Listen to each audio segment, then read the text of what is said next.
that in 1993, in the summer of 93, I took 3 trips back in time that were facilitated by the guy I now know as the commander of the Primary Andromeda Council Biosphere. He's also responsible for the other 11 ones as well. But he basically came down on planet, met me in South Tucson, located near the San Javier Mission, like out in the desert. And there's a long story behind this, but essentially I took 3 trips with him. And the saucer, interestingly enough, the saucer on the outside looked like 35, maybe 37 feet in diameter. But when I walked inside, it looked like 125 to 150 feet. That's the same thing Sherry Wild reported. I believe it was Sherry Wild in her book. That's wild. How does that happen? You know, it just goes to show that time and space are really an illusion in a way. You know, it's like things are not what we think. You know? Not at all. As a matter of fact, he, I'm not sure if it was for a metaphor or if it was purposeful and or if there was something else that I went through, but he made me take this little like NyQuil blue-green pill before I took this trip. He's like, listen, you can't travel through time at the velocity and the frequency that we're going to travel with an organic Earth human body. So we've got to change your molecular structure from organic Earth human to a higher vibration. I went, okay. So he gives me this pill, a cup of water, I swallow the pill, we walk aboard ship. I probably passed through a device as well that vibrated my frequency higher. I remember leaving the planet. I barely remember hitting the blackness of space in his craft. And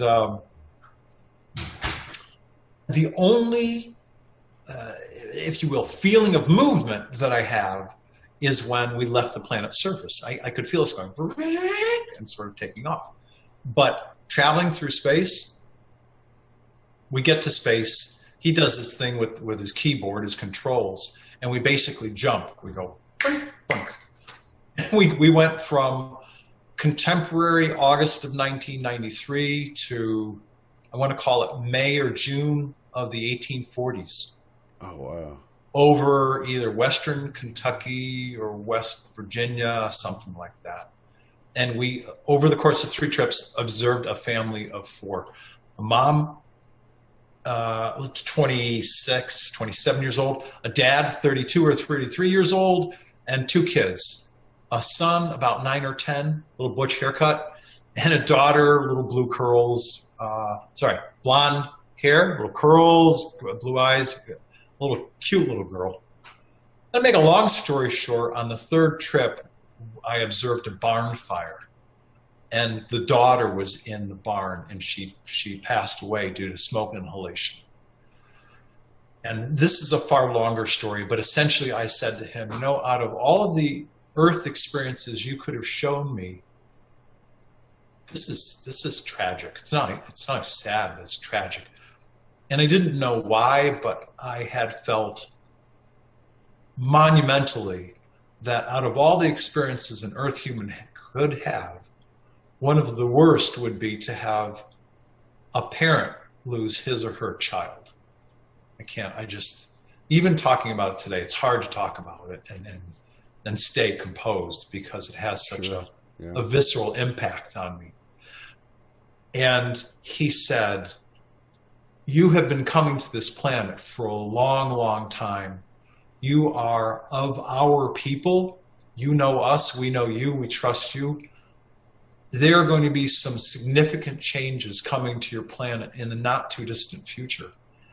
And in order for us to better help you as a global race of people, we had better understand how and why you respond, the ways that you do emotionally.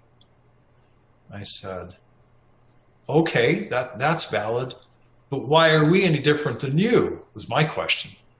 And he said, because those of us who've been living higher dimensional lives, whether it's 4D or 5D, and keep in mind, he had earth human form. When I looked at him, I saw a man that was like 7'4", long, dark brown, almost black hair that was tied like a Native American, but tied back. Mm-hmm. And he said, because in these higher dimensional lives, we don't evolve. Let me say this. I said that wrong. He said, we don't die.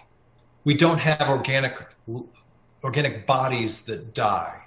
We just simply choose to evolve. He said right now, at that time, he was like at the high end of 4D. He said, in the near future, what you call future, I'll choose to become a 5D person. And when we do that, we don't die. We just make the choice to evolve. And it's just like walking from one room to the next, or walking from another room to the next. And so because we don't experience grief, we don't experience loss, we don't experience death, we can trust, because we know you and what you're experiencing, that you'll be at least somewhat of a good representation, because you're not only male, but you're sensitive male. You'll be a good representation of what happens when people experience death and what you go through. Emotionally, physiologically. All right. And there was another aspect that he mentioned that I can't remember right now, but it was a pretty profound experience. So did you have a connection to those 4 people? Oh yeah. Thank you. Okay. That was just the other sure. piece. Yeah, that was actually the other piece. He said,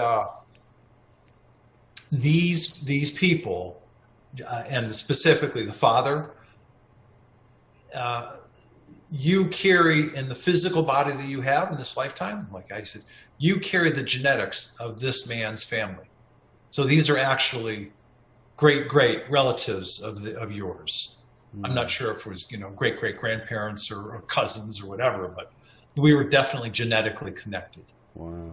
Yeah. So yes, that was the third aspect, which he happened to name first. But I tend to remember the stuff that's more important.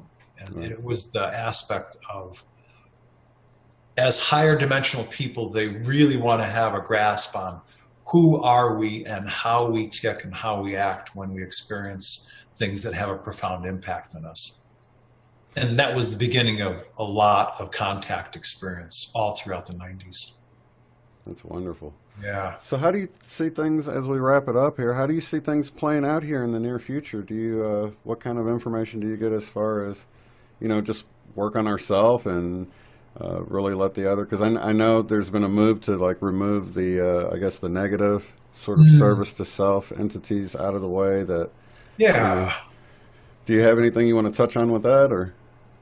Yeah, I do actually.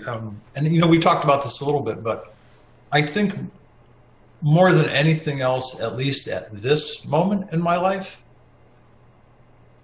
I believe it's probably a worthwhile effort for anyone to take the time and invest the energy that he or she has to do the work necessary to heal from whatever childhood and teenage traumas that they've experienced emotionally.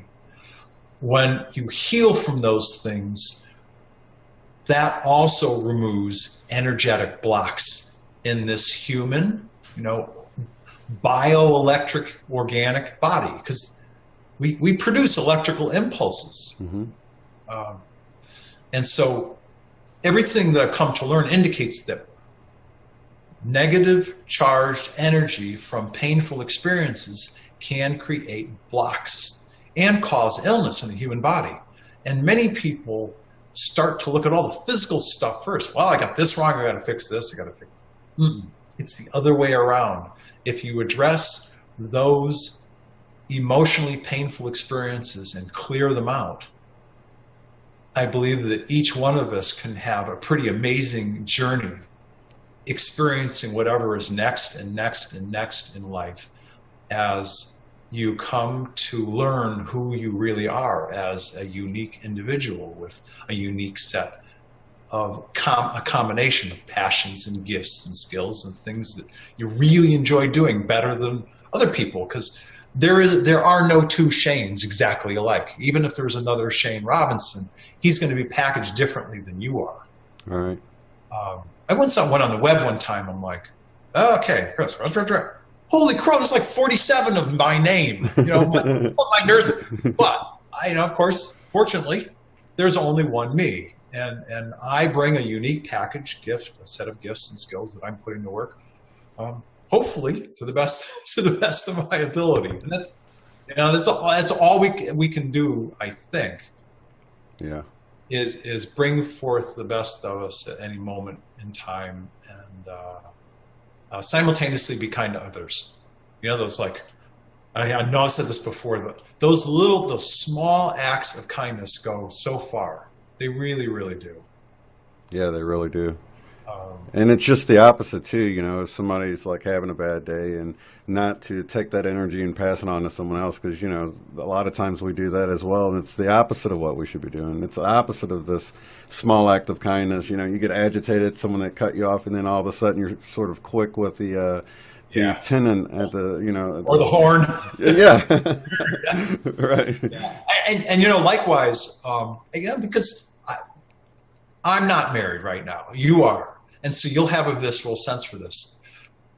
I've been taught, and I've actually integrated into the totality of who I am, that when I'm in relationship with a woman, or even in a conversation with any guy, if things get to the point where I'm heated and I'm angry, I will shut up. And I will close my mouth purposely so that I don't, in the energy of the moment, release anger at somebody else.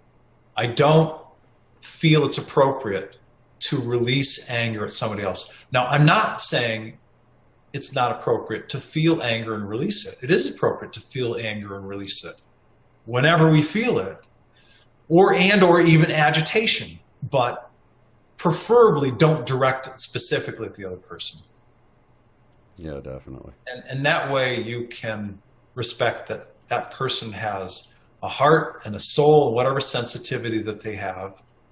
And you can say, hey, I may not agree with you, but I can respect the position you're coming from. Yeah. And or just go, honey, I may not understand what you're trying to say to me right now, but let me go absorb it for a little while, and I'll come back. And, you know, I've been taught that that's a really good way to handle things.